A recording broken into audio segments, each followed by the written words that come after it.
Hi, Tim. Hi Amy, how are you Well, doing? I'm good, thank you. I'm good. Good. You're Glad. right.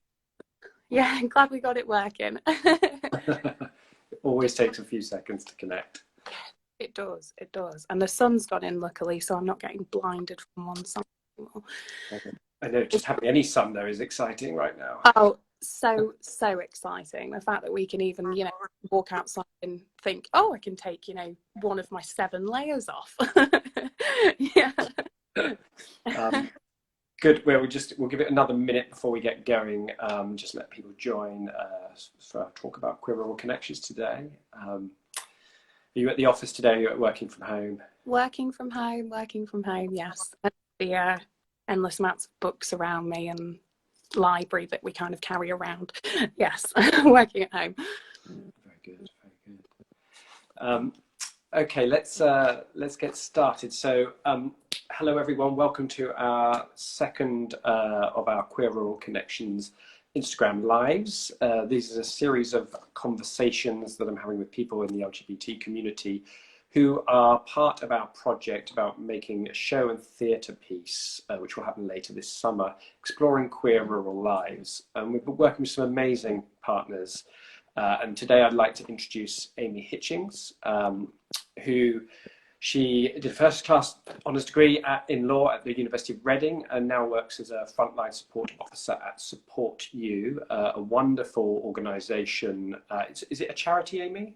Yes, so Support You is the LGBT support and wellbeing charity of the Thames Valley. So yes. Great. And you provide all kinds of sort of pastoral and sort of other forms of support for people. Yeah. So mostly in terms of, so we have multiple services. We have a frontline team that provide kind of on-hand support to people and also have support sessions. And then we also have a counselling team too. So we're dealing with contemporary LGBT issues and also the historical team too that cover LGBT history. Great. And as part of that, you've sort of spearheaded and managed a project called Broken Futures, which is an archival history project looking at queer people from the Reading and Berkshire area and using sort of source material to sort of bring these hidden lives out into sort of the public domain. I know you've got a lot of projects that we're going to talk about today connected with that Broken Future big project that's part of Support You. So let's sort of begin there. I'd just love to sort of hear about how Broken Futures came about. What was your thinking and motivations behind the project? For sure. So in 2018, I was in my second year of a law degree and at the University of Reading. And we have, the University of Reading has a fantastic programme called UROP, which is Undergraduate Research Opportunities Programme. So it's for second year students to get involved in research.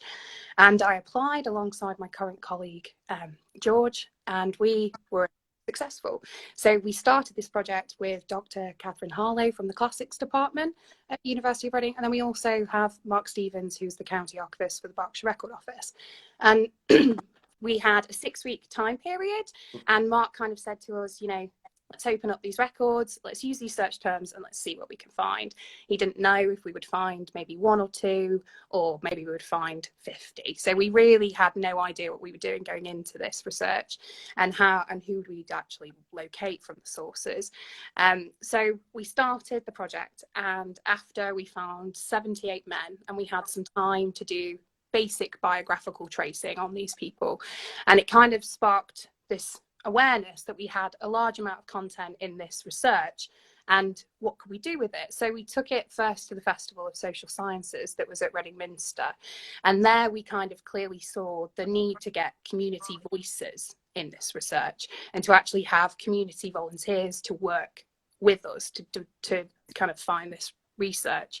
So we then talk to Support You, and they have a brilliant kind of connections in terms of the history projects they've done previously. So we've done one on Wolfenden, we've done one on Hidden Voices of Reading's LGBT past. And from this, we kind of saw that there was a need to do a community-based project alongside Support You as well to kind of tackle any ethical considerations or any kind of emotional responses that might be sparked from this research. So we got in touch with our partners, so the Museum of English Rural Life, Reading Museum, University of Reading, and then of course the Berkshire Record Office, and put in an application to the National Literary Heritage Fund. And here we are today with Broken Futures. We are definitely doing different kind of deliverables than what we intended to do because of COVID. You know, we have had to rejig the project in terms of online delivery, definitely. But yes, that's kind of the backstory. The backstory to the project. Yeah. So let's talk a bit about, you know, the sort of content of the project, the archives themselves, and what you're finding out and what you're then doing with it. So yeah, how did you go about sort of engaging, finding these queer lives in the past, and like how does one go about doing that when exactly. So, well, we have a specific interest in the people that were criminalised for same-sex desire. So that meant that our sources began with criminal records, and the Berkshire Record Office hold the criminal records for Berkshire. So we started there with the calendars of prisoners. So they are complete documents that cover anybody that went through a quarter session or assizes trial and their outcome. And then we also use Reading prison registers. So that is records found, you know, within the prison registers of people entering Reading prison. So we start from those two sources, and we use source terms with our volunteers like gross indecency, sodomy, buggery, solicitation, commission to procure, acts of gross indecency, and then also the attempted associated offences, so like attempted buggery, attempted gross indecency. So we take our search terms and we flick through the documents and we find what's in there. And these documents are fairly helpful in that they provide biographical information about these individuals. So the age of when they're doing their trials, maybe in the prison registers we get, you know, places of origin, whether they're religious, and sometimes an occupation and maybe an education level. So the thing is with that is that this is different depending on which one you see. Every record can have certain bits are missed, you know, might have an alias added to the name, things like that. So there's definitely different contingencies to keep in mind when we're actually going through the records. So once we have those basic criminal records of where they've been found, we then plug their biographical information into genealogical databases like Ancestry and Find My Past to broaden those records and find more from what we can locate. So that might be birth, marriage and deaths, it could be censuses, electoral reforms, all that type of content. And then from there we can actually start to track where these individuals are and their history in their lives. So we then take that into newspapers, and newspapers from the Victorian England period are quite helpful in certain instances to actually find these individuals. But again, we have the similar situations with court records that we do with newspapers, that there are different approaches to recording these crimes. So in certain cases you get, you know, these details are unfit for publication, and in other instances you get a full description of the trial. So, you know, it can really vary on what you're actually retrieving from the records. So yeah, that's kind of a bit about the sources. I think that's interesting, that those gaps, or that there will be some information there and others that are not. And do you find that that's an issue with the archives, because the way they were collected or collated, that it is just a very hard process of trying to find queer lives in these sources? Definitely, I would say it's time consuming. Definitely, it's time consuming. I wouldn't say it's necessarily difficult when you have a team with multiple people with different, you know, kind of skills and knowledge and things like that know different things about the time period. So we are very lucky that we have a fantastic group of volunteers that have that kind of broad knowledge. But yes, I would say, you know, it is time consuming to find this, and you do have to do a lot of fact checking and, you know, searching for the original documents, like the calendars of prisoners, where it's actually kind of written up in terms of typed. So they actually use the offences to kind of cross-reference. So there's a lot of, oh, I've just seen that, but that doesn't fit what this one says. So I'll go and check that one and see and compare. And then we have to mitigate that situation too. So yeah, it is kind of hard, I would say. Oh, okay. And what would you say, like, could we talk about one of the discoveries, or one interesting, could we spotlight one of the sort of things you found or people you found? Yeah, so, well, first things to say is that we've found lots of different things within this research. So the first thing is that we have full museum exhibitions going live at the end of April. So I'm sure we'll be posting as well. So do keep an eye on the Broken Futures pages for things like that. But yeah, so in terms of one interesting find, I was going to discuss more about this kind of vagueness sometimes that we get from the records. And one particular instance that we've located is that a legal clerk or a newspaper writer would have a particular kind of role to play in actually naming these offences. And when we were looking post-COVID and we had to work from what was digitised online, we utilised sources that were registers of people that went through calendars of prisoners, so like the trial process, and they would list them all together. And instead of being typed, they were written.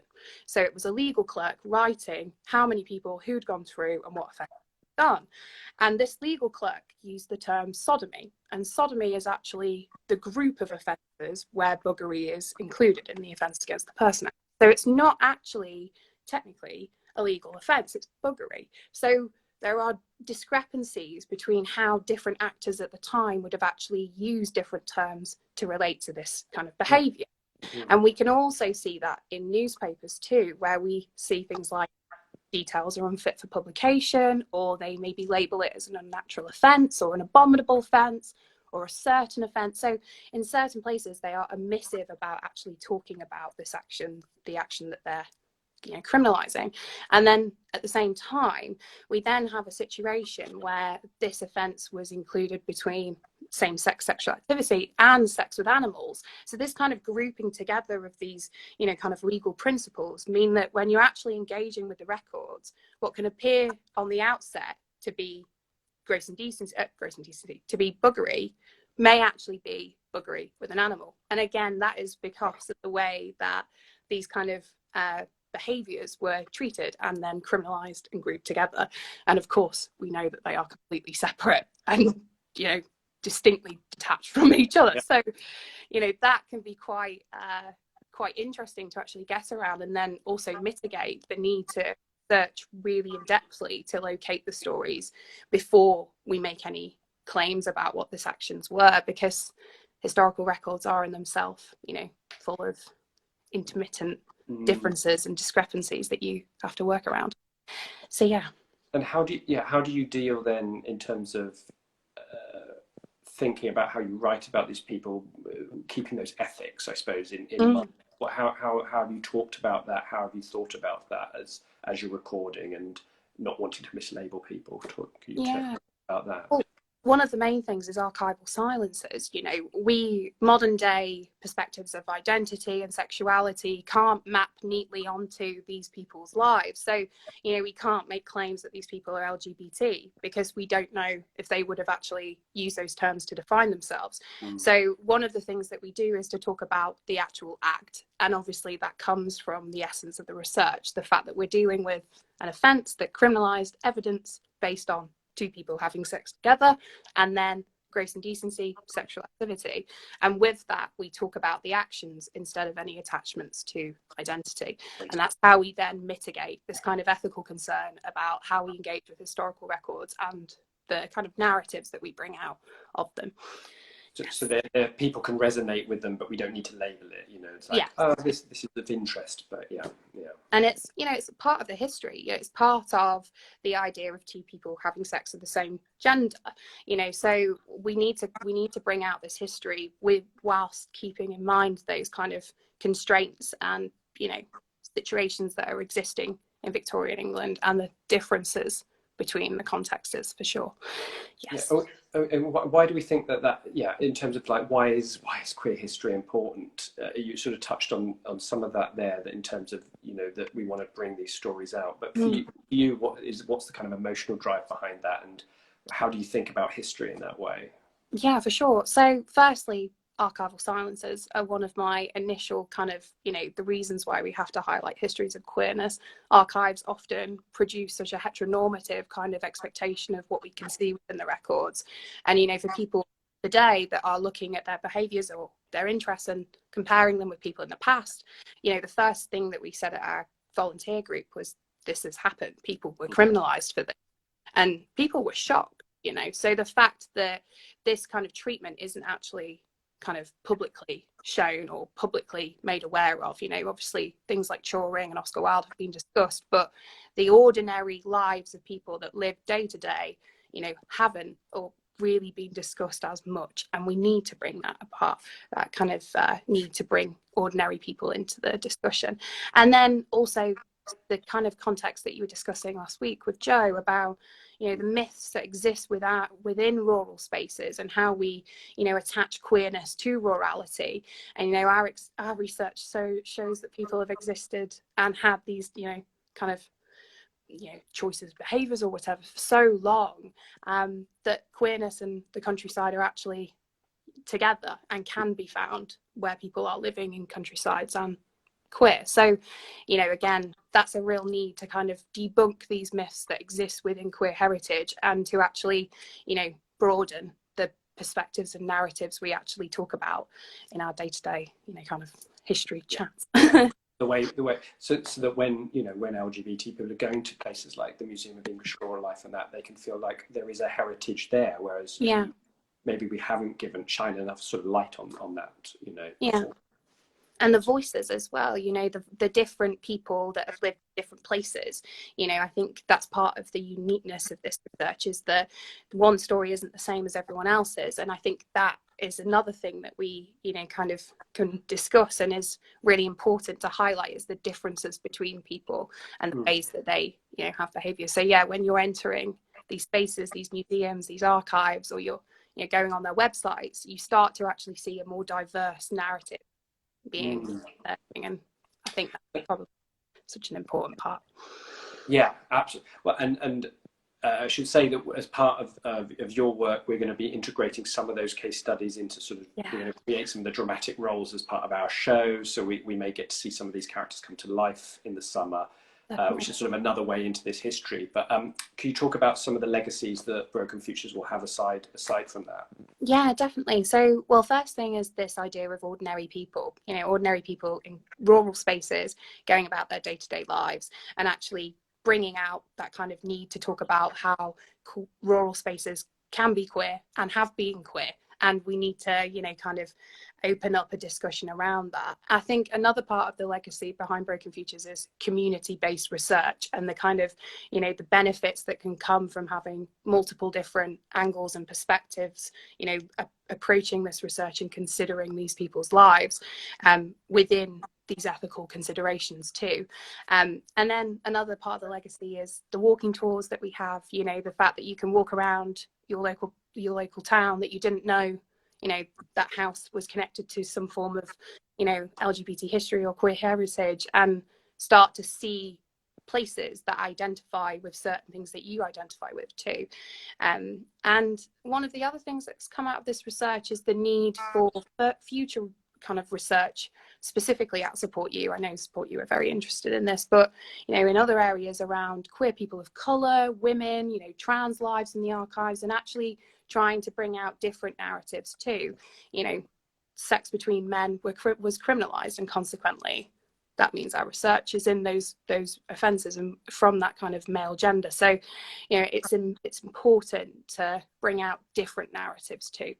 So yeah, that's probably one of the feed forward thoughts that has come out of this research, definitely.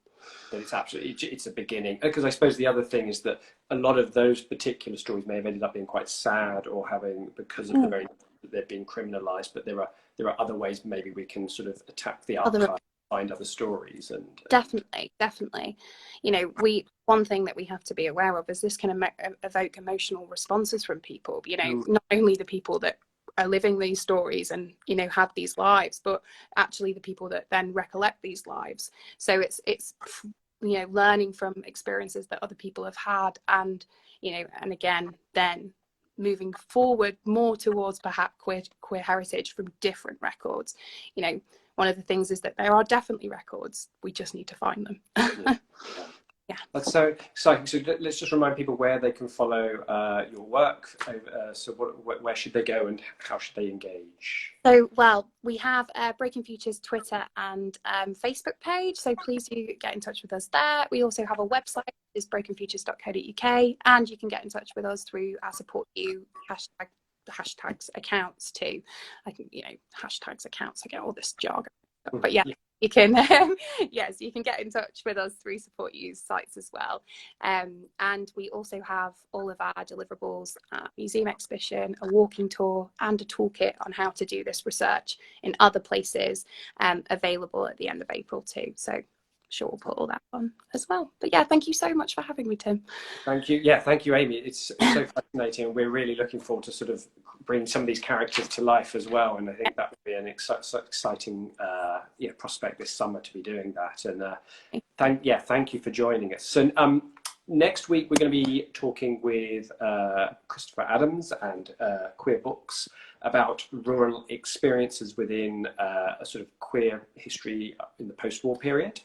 And then the week following, I'm going to be talking with Piers Jorday, a children's writer, and how queerness comes into his work and his experiences as well. So we've got some great talks coming up.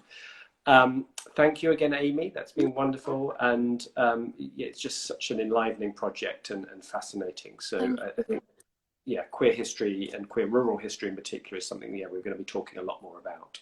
Lots more about. Yes, great. All right. Well, I'm really looking forward to all your talks too in the future. They sound brilliant. All right. Thanks, Amy. Thank you. Bye, everyone. Bye, everyone.